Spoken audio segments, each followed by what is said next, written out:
최근에 한 글을 읽고 저는 깊은 감동을 받았습니다.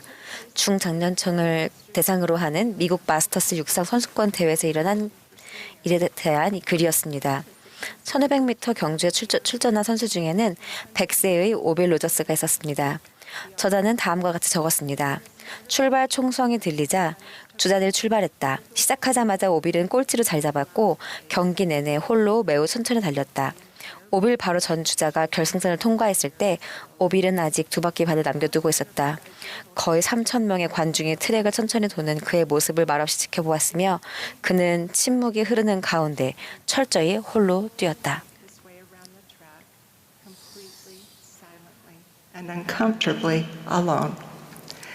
하지만 그가 마지막 바퀴를 돌기 시작했을 때 관중들은 일어나 환호와 박수를 보냈다.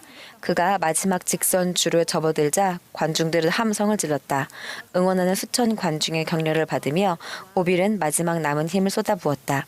그가 결승선을 통과하고 경쟁자들의 포옹을 받는 순간 관중들은 기뻐하며 환호했다.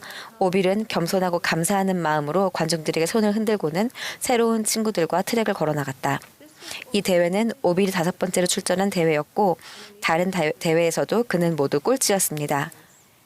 어떤 이들은 오빌이 경기를 지나치게 오래 끌어 사람들에게 폐가 되니 그에게는 트랙에 설 자격이 없고 그 나이에는 애초에 출전하지 말았어야 했다며 그를 판단하고 싶은 욕을 받았을지도 모릅니다. 하지만 매번 꼴찌를 했음에도 오빌은 그날 5개의 세계 신기록을 세웠습니다. 경주하는 그의 모습을 본 그 누구도 그런 일이 가능하리 생각하지 않았으나 이를 판단할 사람은 관중도 경쟁자도 아니었습니다. 오빌은 어떤 규칙도 어기지 않았고 심판진은 어떤 기준도 낮추지 않았습니다. 그는 다른 모든 경쟁자와 동일한 조건에서 경주하며 동일한 요건을 충족했습니다. 그러나 이 경우 그의 나이와 제한된 신체 능력이 난이도에 반영되었고 그는 100세 이상 부문에 배정되었습니다. 그리고 바로 그 부분에서 그는 5개의 세계 기록을 경신했습니다. 매번 트랙에 나서는 오빌에게 큰 용기가 필요했듯이 우리의 형제 자매 중에도 매일 삶의 경기장에 나서기 위해 큰 용기가 필요한 분들이 있습니다. 그분들은 구주를 따르고 그분과 맺은 성약을 지키기 위해 벅찬 역경에 맞서 최선을 다하고 있음에도 자신이 부당하게 평가받을 수 있음을 알고 있습니다. 세상 어디에 살든 나이가 몇이든 소속감을 느끼고 자신이 필요한 존재이며 삶의 목적과 의미가 있다고 느끼는 것은 환경이나 제한에 관계없이 우리 모두에게 있는 기본적인 인간의 욕구입니다. 경주의 마지막 바퀴에서 관중들은 압도적인 환호로 오빌을 응원하며 그가 계속 달릴 수 있도록 힘을 주었습니다. 그가 꼴찌라는 것은 중요하지 않았습니다. 참가자들과 관중들에게 이것은 단순한 경쟁 이상의 의미가 있었습니다. 여러 면에서 이것은 구주의 사랑을 행동으로 보여준 아름다운 사례였습니다. 오빌이 경주를 마치자 그들은 모두 함께 기뻐했습니다. 마스터스 대회와 마찬가지로 우리의 회중과 가정은 서로를 응원하는 집합소가 될 수 있습니다. 서로에 대한 그리스도의 사랑으로 힘을 얻는 성약의 공동체로서 어떤 어려움이든 극복하도록 서로 돕고 서로를 판단하지 않고 힘과 격려를 주는 곳이 될 수 있습니다. 우리에게는 서로가 필요합니다.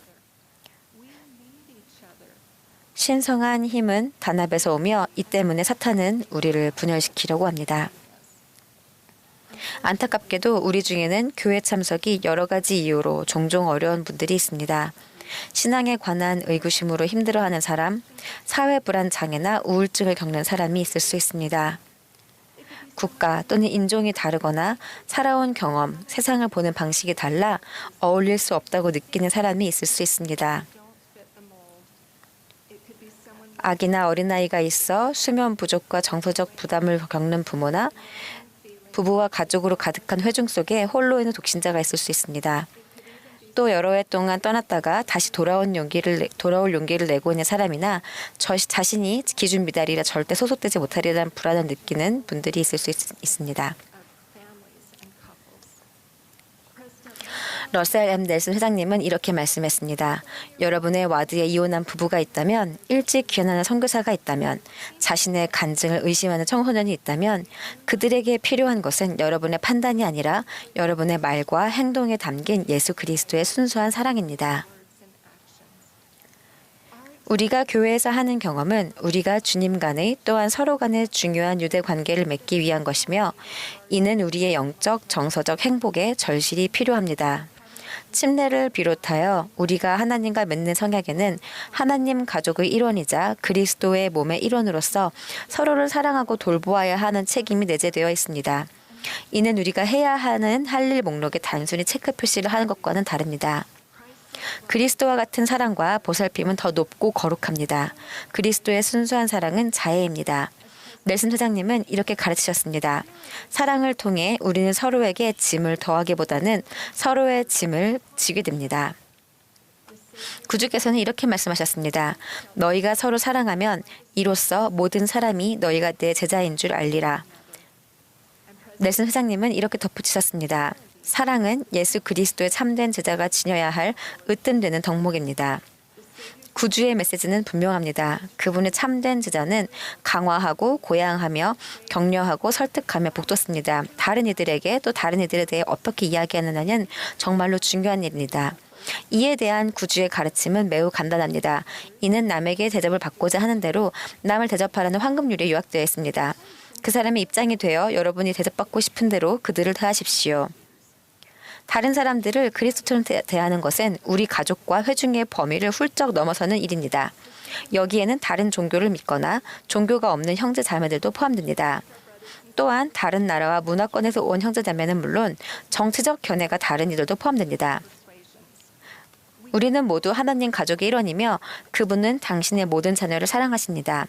그분은 자녀들이 당신을 사랑하고 또한 서로를 사랑하기를 바라십니다.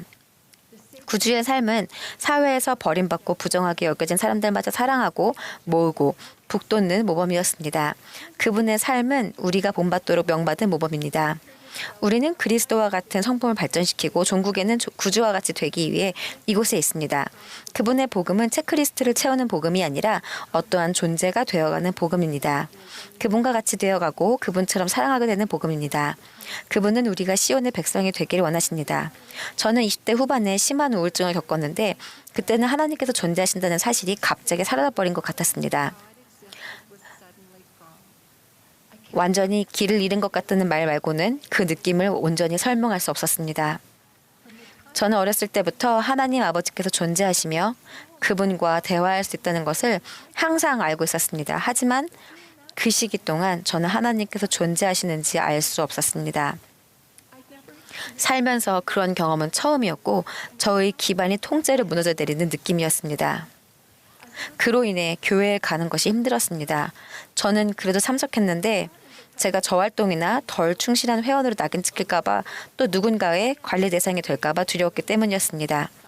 그 시기에 제게 정말로 필요했던 것은 주변 사람들의 판단이 아니라 진정한 사랑과 이해, 지지를 느끼는 것이었습니다.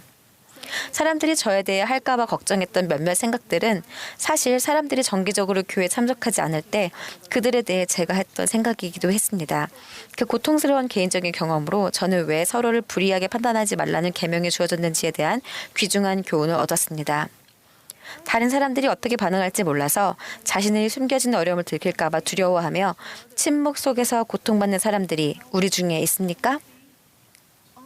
우리 각자가 인생이라는 경주를 달리며 겪는 실제 삶의 어려움, 즉 다른 사람들에게는 잘 보이지 않는 짐과 시련, 장애물은 오직 주님께서만 온전히 알고 계십니다. 오직 그분께서만 삶을 바꿔놓은 상처들과 지금도 여전히 영향을 주는 과거의 트라우마를 온전히 이해하십니다. 종종 우리는 트랙에서 훨씬 더 앞서가야 한다고 생각하며 자신을 가혹하게 판단합니다. 오직 주님께서만 우리 각자의 한계와 능력을 온전히 아시기에 그분은 우리의 행위를 판단할 온전한 자격을 갖춘 유일한 분이십니다. 형제자매 여러분, 이야기 속의 그 관중들처럼 우리가 처한 상황과 관계없이 제자의 길을 걷는 우리의 여정에서 서로를 응원합시다. 그렇다고 규칙을 어기거나 표준을 낮출 필요는 없습니다. 사실 이것은 내 이웃을 내 자신과 같이 사랑하라는 크고 둘째되는 계명입니다. 구주께서는 이렇게 말씀하셨습니다. 좋은 것이든 나쁜 것이든 너희가 여기 내 형제 중에 지극히 작은 자 하나에게 한 것이 곧 내게 한 것이니라. 그분은 또한 만일 너희가 하나가 되지 아니하면 너희는 나의 것이 아니니라 라고 말씀하셨습니다. 우리 모두의 삶에는 도움과 격려가 필요한 순간이 있을 것입니다.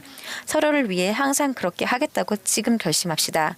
그렇게 할 때 우리는 더 단합할 수 있고 구주께서 우리 각자를 치유하고 변화시키는 거룩한 일을 하실 공간을 마련할 수 있습니다. 인생이라는 경주, 이 필멸의 여정에서 한참 지쳐져 있다고 느끼시는 여러분 한 분 한 분께 말씀드립니다. 부디 계속 전진해 나가십시오. 구주께서만 지금 여러분이 어디에 있어야 하는지 온전히 판단하실 수 있으시며 그분은 동정이심이 많으시고 공의로우십니다. 인생이라는 경주의 위대한 심판자는 구주이시며 여러분이 달리든 걷든 비틀거리든 그 어려움의 정도를 온전히 아시는 분은 그분뿐입니다. 그분은 여러분의 한계, 능력, 경험과 감추어진 짐뿐만 아니라 마음의 소망까지도 고려하실 것입니다. 상징적으로 말씀드리자면 여러분은 세계 기록을 깨고 있을지도 모릅니다. 희망을 버리지 마십시오. 부디 계속해서 나아가십시오. 계속 참여하십시오. 여러분은 소속되어 있습니다. 주님께서 여러분을 필요로 하시며 우리에게도 여러분이 필요합니다. 여러분이 세상 어디에 살든 얼마나 외진 곳이든 하나님 아버지와 구주께서 여러분을 온전히 알고 사랑하신다는 사실을 항상 기억하시기 바랍니다. 그분들은 여러분을 절대 잊지 않으십니다. 그분들은 여러분을 본향으로 데려오고 싶어 하십니다. 계속 구주를 바라보십시오. 그분은 여러분의 쇠막대이십니다. 그분을 놓지 마십시오. 저는 그분께서 살아계시며 여러분이 그분을 신뢰할 수 있다는 것을 간증드립니다. 그분께서 여러분을 응원하고 계시다는 사실을 또한 간증드립니다. 우리가 모두 구주의 모범을 따르고 서로 응원할 수 있길 기도하며 예수 그리스도의 이름으로 말씀드립니다. 아멘.